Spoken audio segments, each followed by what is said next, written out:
அந்த தகுதி நிலை இருக்கா என்று கொள்கின்ற போது நான் கடந்த கால வரலாறுகளை பார்க்கின்றோம். கடந்த கால வரலாறுகள் பார்க்கின்ற பொழுது சுனாமி பேரனர்த்தம் ஏற்படுகின்ற போது தமிழர் தாய போதே பேரனர்த்தங்கள் ஏற்பட்டது. சரிதானே, பேரனர்த்தங்கள் ஏற்பட்டது. அந்த அனர்த்தம் ஏற்படுகின்ற பொழுது தமிழர் விடுதலை புலிகளும் இலங்கை அரசாங்கம் சர்வதேச மசத்துடன் பேச்சுவார்த்தை செய்து கொண்டிருந்த காலப்பகுதி. அந்த காலப்பகுதியில் உடனடியாக ஏற்கனவே யுத்தத்தால் பாதிக்கப்பட்டிருந்தது தாய பிரதேசம் பெரிய அளவில் பாதிக்கப்பட்டிருந்தது. அதே நேரத்தில் இந்த பேரழிவால் சுனாமி பேரழிவால் பாதிக்கப்பட்டிருக்கிறது. எனவே விடுதலை புலிகள் பேச்சுவார்த்தையில் தெரிவித்தார்கள், உதவி வழங்கும் நாடுகளை கூட்டப்பட வேண்டும் என்று. உலகம் இலங்கை அரசாங்கம் சர்வதேச மசத்தோட சர்வதேச நாடுகளும் சேர்ந்து ஒரு உதவி வழங்கும் நாடுகளை கூட்டிக்கொண்டு வந்தார்கள். ஆனால் அந்த உதவிகள் சரியான முறையில் தமிழர் தாயத்தில் சென்றடையாமல் இருக்க தடுக்கப்பட்டது மட்டுமின்றி அதே நேரத்தில் அந்த உதவிகள் தென்பகுதியினூடாக வடக்கு கிழக்கு பகுதியை பெரிய அளவில் வந்து சேரவில்லை அந்த நேரத்தில் இருந்த ஆட்சியாளர்கள்.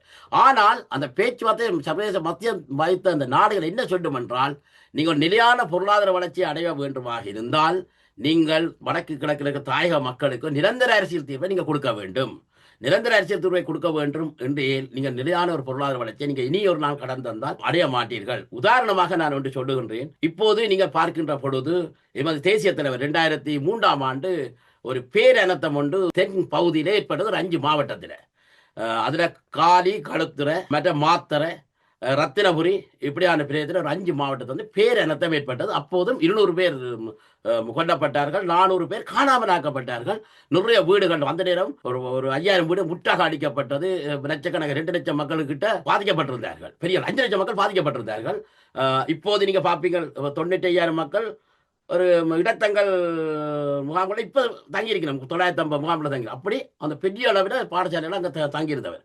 பெரிய ஒரு அனர்த்தம் ஏற்பட்டது, பெரிய இழப்பு ஏற்பட்டது, பெரிய மண்சரிவு ஏற்பட்டது. உடனடியாக தேசிய தலைவர் போராளிகளுக்கு, அரசியல் போராளிகளுக்கு ஒரு பணிப்புரை விடுத்திருந்தார்.